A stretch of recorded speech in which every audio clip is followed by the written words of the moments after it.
terça-feira, os deputados analisaram o veto do governo à mensagem do Ministério Público que reajusta o salário dos servidores do quadro de serviço permanente e de serviços auxiliares em 10%, retroativos a 1º de maio. A primeira classe das carreiras do quadro de servidores auxiliares do MP terão ainda um acréscimo de 5% a partir de 1º de janeiro. O veto foi rejeitado. Também foi discutido o veto do governo à mensagem do Poder Judiciário que concede reajuste aos servidores da Justiça.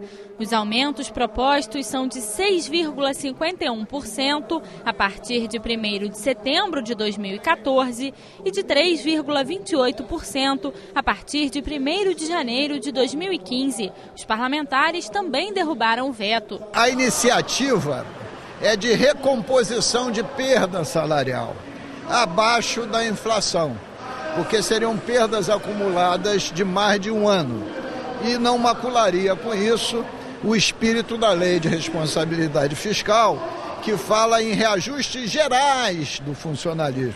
E não se tratava de um reajuste geral e ainda abaixo das perdas acumuladas. A do Ministério Público tratava de duas questões.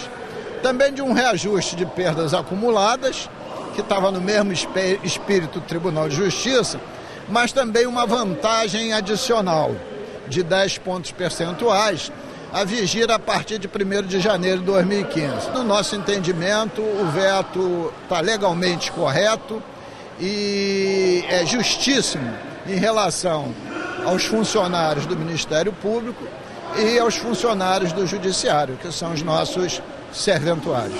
Foi aprovado o projeto do deputado André Lazzaroni, que determina um prazo de 30 dias para que as concessionárias de veículos e oficinas descartem as peças automotivas usadas ou danificadas. O destino deve ser a siderurgia ou o aterro sanitário licenciado pela FEEMA. O objetivo da proposta é impedir que as peças sejam revendidas.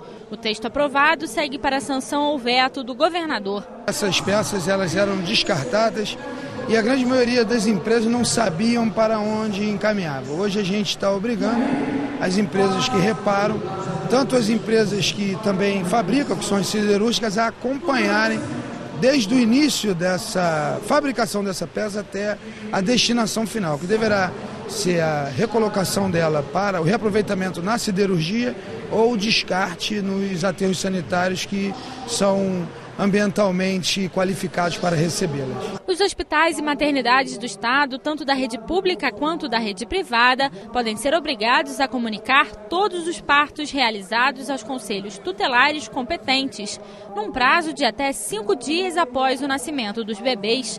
O aviso se torna desnecessário se nesse período os responsáveis apresentarem a certidão de nascimento da criança. O projeto da deputada Graça Pereira segue para a sanção ou veto do governador. Ainda existem hoje crianças que saem da maternidade, dos hospitais públicos, sem registro de nascimento. Então o Conselho Tutelar, sendo notificado, ele tem como buscar essa família, procurar e fazer com que eles cumpram o que é necessário, registrar as crianças. Até hoje nós temos uma opção de crianças que não tem registro. Os conselhos tutelares e os órgãos de assistência social podem ser obrigados a informar ao Poder Judiciário sobre as crianças e os adolescentes afastados do convívio familiar. O objetivo é criar um cadastro das crianças e adolescentes acolhidos. O projeto da deputada Claise Maria e do ex-deputado Sabino foi aprovado, mas ainda precisa passar por mais uma votação em plenário. Já o deputado Luiz Paulo quer ampliar a divulgação do Disque Denúncia Nacional de Violência contra a Mulher. A ideia é instalar placas com o Disque 180 em hotéis, pousadas, bares, restaurantes, agência de viagens, entre outros locais de grande circulação de pessoas. Quem descumprir a regra poderá ser multado. O texto foi aprovado e retorna à pauta para mais uma discussão. A violência contra a mulher é um fato devidamente comprovado na nossa sociedade brasileira. E se existe um Disque Denúncia contra a violência em relação à mulher, é preciso que todas conheçam esse número para que possam fazer essas denúncias. Então a denúncia, de todas as formas possíveis, precisa ser estimulada.